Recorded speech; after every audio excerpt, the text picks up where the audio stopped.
Дорогие друзья, всем привет! Сегодня у нас на обзоре труба вертикального пылесоса Delonghi XLM21LE1.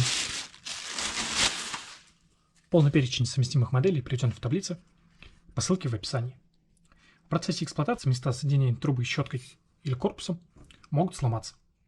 Важно, чтобы сохранялся электрический контакт управления трубощеткой. Поэтому металлические контакты на трубе, щетке и пылесосе должны оставаться чистыми. Приобрести трубу, турбощетку, валик можно по ссылке в описании. Ниже мы закрепили контакты наших специалистов для дополнительной консультации. Спасибо за просмотр. Всем пока.